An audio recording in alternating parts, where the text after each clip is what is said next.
আসসালামু আলাইকুম ওয়া রাহমাতুল্লাহি ওয়া বারাকাতুহু।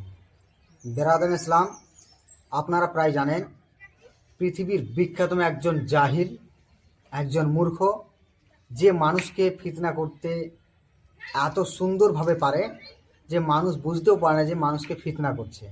তার নাম কাযযাব বিন ইবলিস, যাকে মানুষ আব্দুর রাজ্জাক বিন ইউসুফ বলে ডাকে বা চেনে।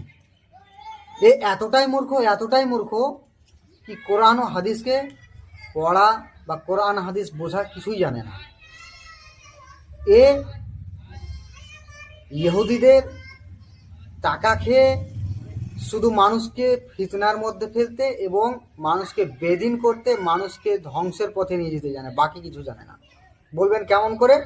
চলুন আজকে কয়েকটি দলিল দেখে নিই, যেটি কোরআন এবং হাদিস পাকের মধ্যে এক বলছে আর ও আর এক বলছে। কেমন?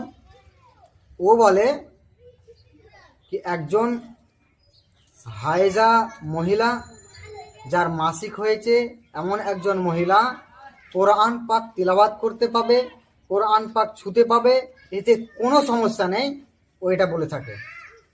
কিন্তু এ মনে হচ্ছে অফার সেল ছুড়েছে, মানে অফার চালাচ্ছে যে পাক না পাক এসব দেখার কোনো দরকার নেই, এমন মনে করছে। ঋতুবতী মহিলাও কোরআন মাজিদ পড়বে, ধরে পড়বে। আল্লাহ রসুল বলছেন, আয়েশা তুমি কাঁদছো কেন? তপ করতে করতে চট করে বসে আয়েশা কাঁদছেন। তখন আল্লাহ রসুল বলছেন, ও আহিস্তে, তুমি কি ঋতুবতী? তখন আয়েশা বলছেন, জি হ্যাঁ আমি ঋতুবতী। তখন আল্লাহ রসুল বললেন, আয়েশা তুমি তপ করো না, বাকি সব কিছু করো, কোরআন তেলাওয়াত করো। উঠিয়ে দেখুন তিরমিজি শরীফ প্রথম খণ্ডের মধ্যে লেখা রয়েছে হায়েজের বর্ণনাতে, রসুলে পাকের হাদিসে মুবারকা তিরমিজি শরীফের মধ্যে দেখুন, স্ক্রিনে লেখা রয়েছে রসুলে পাকের হাদিস, বাবু মাজা ফিদ জুনুবে ওয়াল হাইজে আন্নাহুমা লা ইয়াকরাউল কোরআন। এই বাবটি, এই অধ্যায়টি, এই চ্যাপ্টারটি শুধুমাত্র ঋতুবতী মহিলা, যার হাইজ হয়েছে, মাসিক হয়েছে, সেই মহিলা কোরআন পাক তেলাওয়াত করতে পাবে না, এর বিষয়ে এই বাবটি লেখা রয়েছে। দেখুন এর বিষয়ে কয়েকটি হাদিস রয়েছে, এবং যারা তার ফ্যান ফলোয়ার, তার যারা দালাল, তারা আবার বলে কিনা এই হাদিসটি জয়ীফ, এটাও বলতে পারে। কিন্তু এরও দলিল দিয়ে দেব কি বড় বড় মুহাদ্দিসিনে কেরাম তিরমিজি শরীফের মধ্যে লেখা রয়েছে এই হাদিসটি জয়ীফ না। এর ব্যাপারে বড় বড় সাহাবীদের কল রয়েছে, এবং বেশিরভাগ সাহাবী, বড় বড় ইমামদের এর উপরই কল রয়েছে আর এর প্রতি আমল রয়েছে। আজকে আপনাদেরকে দেখিয়ে দেব। উঠিয়ে দেখুন তিরমিজি শরীফের মধ্যে লেখা রয়েছে, তিনি বলেন কি লা তাকরাউ যুনুবু ওয়ালাল হাইজ।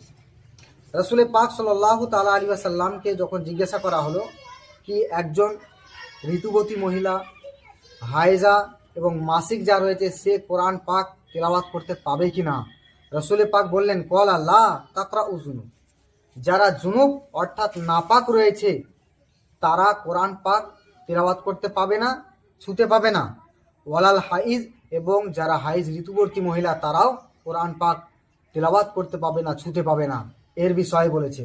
এটা তিরমিজি শরীফের মধ্যে রয়েছে। শুধু এটাই নয়, এরপরে বলেছে এই আহলে হাদিস, লামাজাবি, গায়ের মুকাল্লিদ, এই সমস্ত জাহিলগুলো, এই কাযযাব বিন ইবলিসগুলো যাতে করে কোনো ফিতনা না করতে পারে, এই জন্য কিতাবের এর পরে, হাদিসের পরেই লেখা রয়েছে ওয়াহুয়া কাউলু আকতারি আহলিল ইলম, এবং এই কওলটির যিনারা আহলে ইলম, যিনারা এডুকেটেড, যিনারা জ্ঞানী, তিনাদের এর প্রতি আমল রয়েছে। মিন আসহাবিন নবী সাল্লাল্লাহু আলাইহি ওয়াসাল্লাম, এবং রাসূলের পাকের সাহাবী যিনারা, তিনাদেরও এর প্রতি আমল রয়েছে। শুধু এটাই নয়, এরপরে বলেন ওয়াত তাবিঈন, এবং যিনারা তাবিঈন ছিলেন, তিনাদেরও এর প্রতি আমল রয়েছে, এর কল রয়েছে। অমাম বাদাহুম, এবং তিনাদের পরে যিনা রয়েছে, তিনাদেরও এর প্রতি তিনারা কল বলেছেন, এটার প্রতি আমল করেছেন। তারপর বলেন মিসল, একটা উদাহরণও দিয়েছে যাতে করে কোনো ফিতনা না করতে পারে। এটা এত সুন্দরভাবে পরিষ্কারভাবে দেওয়ার সত্ত্বেও এই কাযযাব বিন ইবলিস, এ তো আরবি পড়াশোনা জানে না, এ উল্টো পাল্টা তবুও বর্ণনা করছে। দেখুন তারপর আবার উদাহরণ দিয়েছে মিসল ক্যা সুফিয়ান সৌরি, ওয়া ইবনু মুবারক, ওয়া শাফি, ওয়া আহমদ, ওয়া ইসহাক, এই 4-5 জন বড় বড় ইমামদের উদাহরণ দিয়ে বললেন কি ইনাদেরও কল রয়েছে, ইনারাও এর প্রতি আমল করেছেন। তারপরে পরে আবার বলছেন যে কলু লা তাকরাউল হাইদ ওয়ালাল জুনুব মিনাল কুরআন শাইআ, এর ব্যাপারে বলেছেন। তা আরো অনেকজন রয়েছে, তেনারাও বলেছেন যদি কোনো মানুষ নাপাক থাকে তাহলে কোরআন তেলাওয়াত করতে পাবে না, কোরআন ছুঁতে পাবে না। এবং কোনো মহিলা যদি ঋতুবর্তী অবস্থায় থাকে, যদি হাইজ বা মাসিক হয়ে থাকে, তো সেই অবস্থাতেও সেই মেয়েটি কোরআন পাক তেলাওয়াত করতে ছুঁতে পাবে না। এর বিষয়ে আরও অনেক রয়েছে। এর বিষয়ে বলা হয়েছে কি ওয়া রাখাসু, এবং এ ব্যাপারে আরও অনেক রকম দিয়েছে, তার মধ্যে কিছু রুখসাত দিয়েছে, মানে কিছু ছাড় দিয়েছে। তো ওটা পরের কথা। আসল যেটা বিষয় সেটা হচ্ছে এ কাজ্জাবিন ইবলিস, এ তিরমিজি সঠিকভাবে পড়তে জানে না। যদি জানতো তাহলে এই রকম ভুলভাবে মানুষকে শিক্ষা দিত, মানুষকে পথভ্রষ্ট করতো না। শুধু এটাই নয়, আপনি কি ভেবেছেন এটাই শুধু ভুল বলে? না, ও বলে সারা জীবন ধরে, এতদিন ধরে ও হাদিসকে গবেষণা করার পরে এখন পর্যন্ত কোনো জায়গাতে কালিমা জিনিসটা খুঁজে পায়নি। লা ইলাহা ইল্লাল্লাহ মুহাম্মদ রাসূলুল্লাহ কোন সহিহ হাদিসে নেই, হাদিসটি নিতান্তই জয়ীফ। 6 মাস যাবত খুঁজে আমি লা ইলাহা ইল্লাল্লাহ মুহাম্মদ রাসূলুল্লাহ বের করতে পারি না, আছে কোথায়? কোথায় এই হাদিস? শেষ পর্যন্ত হয়রান হয়ে গেলাম, রাত দিনের বলা হাদিস সেটাই খুঁজে পাই না। লা ইলাহা ইল্লাল্লাহ মুহাম্মদ রাসূলুল্লাহ কোথায় আছে, কোথায় আছে খুঁজেই পাই। এমন ভুল বার্তা বলে। এমনকি বুখারী এবং মুসলিম, তিরমিজি এবং মিশকাত শরীফের মধ্যে কয়েকটি হাদিস গ্রন্থের কিতাবের মধ্যে লা ইলাহা ইল্লাল্লাহ মুহাম্মদ রাসূলুল্লাহ এটা কয়েকবার লেখা রয়েছে, এটিও দেখতে পাইনি। কারণ সে ইহুদিদের টাকা পেয়েছে, সে টাকাতে আর হাদিস দেখতে পাই না, লা ইলাহা ইল্লাল্লাহ মুহাম্মদ রাসূলুল্লাহ কালিমাটা দেখতে পাই না। আর একটি যেটি প্রচুর কঠিন বিষয়, ও বলে কি যদি কোনো মানুষের শরীরে কোনো পশুর, খাস করে বলেছে কিছু কিছু পশু বলে যদি তার পেশাব তার গায়ে লেগে যায়, গায়ে লাগাতো, শরীরে লাগা, কাপড়ে লাগাতো দূরের কথা, যদি সেই পেশাবে যদি ধৌত করে ভিজা অবস্থায় থাকে সেই পেশাব দিয়ে, ওটা পরেও যদি কেউ, ওটা পরিধান করেও যদি কেউ নামাজ পড়ে তাতেও কোনো সমস্যা নেই, এটা করতে পারে, এটা সহি রয়েছে। গাভীর পেশাবে কাপড় ভিজিয়ে নিয়ে সালাত আদায় করলে কোনো সমস্যা নেই। আমি বলি না যে তা করতে হবে, আমি বলছি এক বালতি গাভীর পেশাবে গায়ের চাদরটি ভিজিয়ে নেন, গায়ের চাদরটি এক বালতি পানিতে পেশাবে ভিজিয়ে নেওয়ার পরে ওই চাদর গায়ে দিয়ে সালাত আদায় করেন, নামাজ পড়েন, কোনো সমস্যা নাই, নামাজ হবে। এবার যখন তাকে বলা হচ্ছে যে আপনি তো বলছেন তো দলিল দেন, বেটা কোনো দলিল দেয় না, কোনো দলিল নেই, বিনা দলিলে নিজের মতো ভাবে এই সমস্ত মশলাগুলো বয়ান করে। আপনাদেরকে অবশ্যই আপনারা দলিল পাবেন যে এই নাপাক অবস্থায় বা কোনো পশুর পেশাব পরিধান করে নামাজ পড়া যাবে না, এর অবশ্যই অনেক দলিল রয়েছে। অবশ্যই আপনাদেরকে দলিল দিয়ে দেখিয়ে দেবো, যেভাবে এই বাকি দলিলগুলো দেখছেন। এই দলিলগুলো যদি জানতে হয় আপনারা অবশ্যই আমাদেরকে জানাবেন, আপনাদেরকে সঠিকভাবে দলিল রেফারেন্স অনুযায়ী বুখারী, তিরমিজি, নাসাই, ইবনে মাজাহ, কোরআন পাক যেখানে আছে অবশ্যই আপনাদেরকে দলিল দিয়ে দেওয়া হবে, যেটি সঠিক মোতাবার দলিলের সহিত আপনাদেরকে উপস্থিত করে দেওয়া হবে। কেন? যাতে করে মুসলমান একজন মুমিন মুত্তাকি ফিতনা মধ্যে না পড়ে যায়, যাতে করে নিজের দিন হারা না হয়ে যায়, যাতে করে সে কাফির, বেদিন বা ইত্যাদি না হয়ে যায়।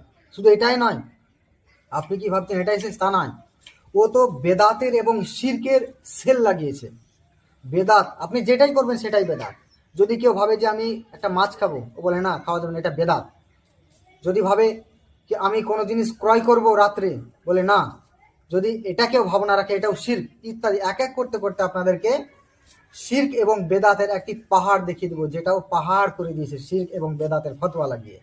ও তো মনে হচ্ছে, এমন মনে হয় যে ও বেদাতের এবং শিরকের সেল লাগিয়েছে, যেটা করবেন সেটাই বেদাত, কিছুই করা যাবে না, শুধুই বেদাত। রাত্রে ঘরের আবর্জনা ঝাড়ু দিয়ে বাইরে নিক্ষেপ করা যায় না, এই মন্তব্য শিরক। রাত্রে গাছের ফল পড়া যায় না, এই ধারণা শিরক।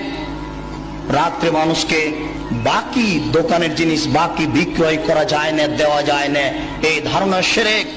রাত্রে মানুষকে জিনিস কর্জ দেওয়া যায় না, এই ধারণা শিরক। সকালে দোকানের জিনিস বাকি বিক্রয় করা যায় না, এই ধারণা করা শিরক। অপবিত্র অবস্থায় ঘর ঝাড়ু দেওয়া যায় না। আপনার স্ত্রী, আপনার বৌমা অপবিত্র অবস্থায় ফরজ গোসল না করে ভাত রান্না করতে পারে না, ঘর ঝাড়ু দিতে পারে না, এগুলি ধারণা করা শিরক। আপনার স্ত্রী, আপনার বৌমা অপবিত্র অবস্থায় ফরজ গোসল না করে সব কিছু করতে পারে, ঘর ঝাড়ু দিতে পারে, ভাত রান্না করতে পারে, ভাতের পাতিল থেকে ভাত বের করতে পারে, মানুষকে খাবার দিতে পারে, পারে না নামাজ পড়তে, সালাত আদায় করতে, পারে না কোরআন তেলাওয়াত করতে, এ ব্যতীত যা। তো আমি বলবো এই সমস্ত ফিতনাবাজ আলিম থেকে, মৌলবি থেকে, এই সমস্ত ফিতনাবাজ মানুষ থেকে আপনারা বিরত থাকুন।